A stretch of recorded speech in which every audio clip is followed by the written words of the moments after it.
Queen's University International Center is celebrating 50 years in Kingston this month. Our own Edward Nicole recently sat down with Wayne Myles, the director of the center, to talk about this milestone. Welcome to this segment of Diverse City. I'm delighted today to welcome Wayne Myles.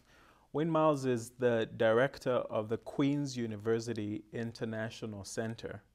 And 2012 is the 50th anniversary for the Queen's University International Center. And Wayne Myles has been part of that story for over 30 years. So it's such a privilege to have him join us today. So Wayne, welcome. Thank you, Edward. What do you think should be celebrated in this 50th year? Well, certainly it's the life of the center that really is what we celebrate. The thousands of students that have gone through the center, that have made it their home. Not only the international students, but many, many Canadian students have found it their home, whether it's because they had been abroad and they've come back to look for something that, a place that allows them to express themselves in the way that they wish, or maybe they're a Canadian with a background that is represented in the center by other students who come from abroad, and so they find common friendships. Right. And support. So the student life is certainly one thing.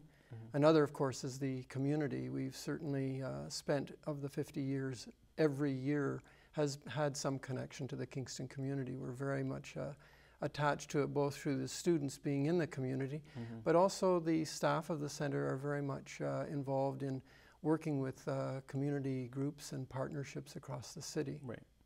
Okay. And how did the center begin? Well, it's a very interesting story. I mean, it seemed to be a configuration of common interests by different parts of the city. The international students were growing in number, and there became a concern that there wasn't a place where they could sort of be together and share their common experience at Queen's, and also look for some of the support that they needed. And at the same time, there was a concern within some of the folks in the city that there was more international flavor growing in Kingston, and that certainly is part of the story. So they came together. Yeah. Queen's University, the International Club, which was started in 1961. Mm-hmm. The actual physical first center was a house at 181 University Avenue, and it was given rent-free to the university by a businessman, a local businessman, Ed Churchill. Wow. Who was a Rotarian. And so as a result, from the outset, there were students involved, there were local people attached to the Rotary Club, and there were university administrators who were very much a part of the founding of the center. Right. It seems fascinating to me that a lot of the stories that characterize the history of Queen's is individuals that have taken initiative and really made a difference. You highlight Ed Churchill as mm-hmm. one of the pioneers of the International Center. Now, how has the center changed in terms of the community that it's serving, mm-hmm. and just the focus of the International Center itself mm-hmm. over this period? A lot of people in the early years talked about the center as being a home away from home for students, and that's continued to be a theme throughout the whole 50 years. Mm-hmm. There are still students who come back and say, I was here 5 years ago, this was the place I found my rest and safety at Queen's. Things were changing, things were very difficult for me, and I found it here. And that has been the underlying current. But over the years we've had, for example, in the mid-'80s, we had a lot of Canadian students become interested in being together with the international students, and the clubs began to show about half and half international students and Canadian students. So whether they came back from abroad or whether they were just plain interested in international, that was a kind of sort of a resurgence there of interest. In the 1980s, there was a lot of interest in development, education in the schools. We had a large program for about 15 years in working with the local school boards. And we had a lot of young students in elementary school come through the center and meet the international students who talked about their homes. And then in the 1990s, we saw a lot of bilateral agreements reached with the university and exchanges. And so a lot of Queen's students started to go abroad and began to use the center for the services we had there. Right. So it's moved to constantly have different flows of people coming in. If you look at the community, early on it was the Rotary Club, but we had, when there was no mosque in Kingston, we had the Kingston Islamic Society find their home at the center and would share in the celebrations that they had there.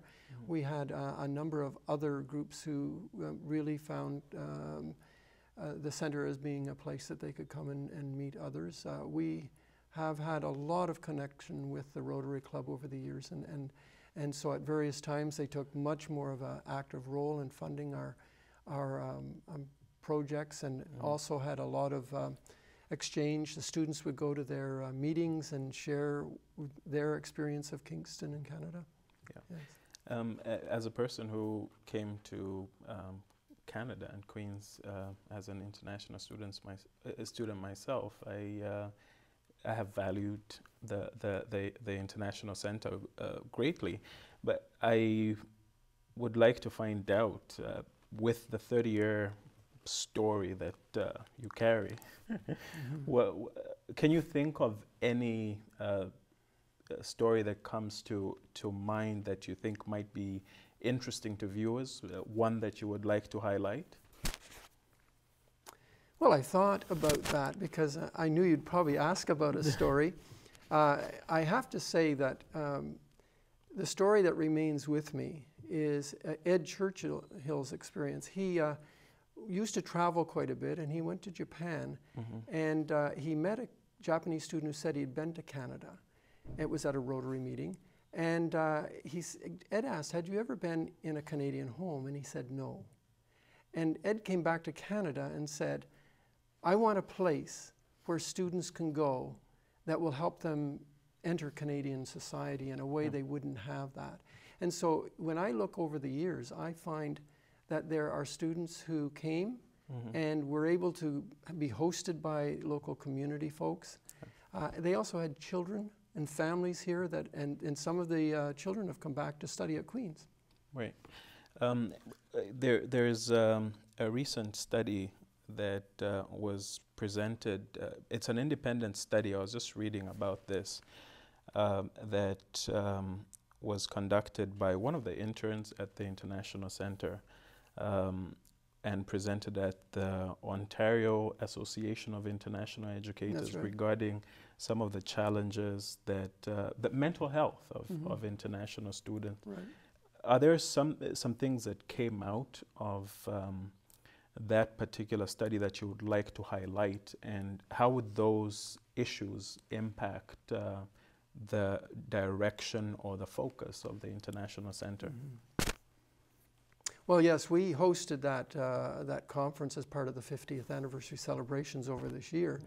And our intern did and has been looking at mental health issues because Queen's has put it as a very high priority. And so in focusing on the international students who come, it's very clear that anyone who moves between cultures, transports himself to a new situation, is going to undergo stress. That's right. And if we look at stress as being one of those key factors that can trigger mental health issues, then we want to be able to deal with the stress early on.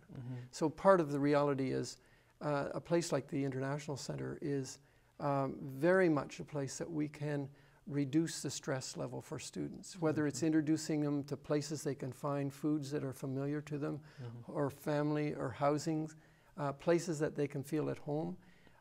This immediately gives them, gives the folks who are coming in an opportunity to release some of the stress. In addition to that, we have a number of programs that we will enhance, given what we found out, for the support of students in the very initial periods. The 3 to 6 weeks are very critical for the settling in period. Right. And it's the first 6 months where students really do find the challenges. Right. Wayne, I know we're running out of time, but as we begin to wrap up, I would like to ask, what do you think international students bring to Kingston and Queens? Well, that's a really good question, because we have, because of them, they add, I think, a real vitality to the student body. Mm-hmm. I think they also, and I have to say this as having this 30 years of experience, the quality of human experience that they bring, I must say they stand in awe of some of the traditions of Queen's University and some of the actions of students. The quality of the students who come is very high. Mm-hmm. They add an integrity to the student body that I think is necessary at some points. And what do they add to Kingston? Well, certainly their involvement in all sorts of programs, volunteer programs, in working with community hosts, I think is wonderful. And some of them are tremendously active in the Kingston community. It's a vitality that you get because of the new experience they're having. And when they certainly begin to achieve their academic goals, or their family begins to expand and become part of the school system, and their spouses are volunteering and working in the community, I think they open up doors of conversation about new realities, different ways of seeing, different ways of knowing that folks in the community can benefit from. I guess one final question that I would like to have you reflect on is how do you see the future of the International Center? Well, having been there for so long, I certainly see a future for it. I see it, we are working very hard at developing our program and competence in the intercultural area.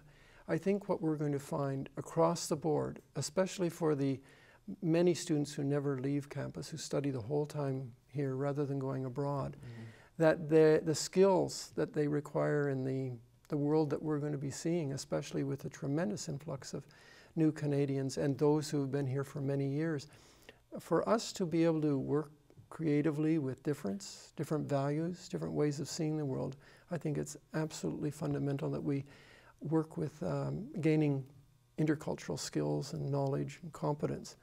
And so I think that's going to be an area that we're going to expand and develop at the International Center, as well as continue the kinds of support that we've been very involved in over the years. That's internationalization at home. Very much so. Very, very much so. Well, Wayne, thank you so much for spending this time with us.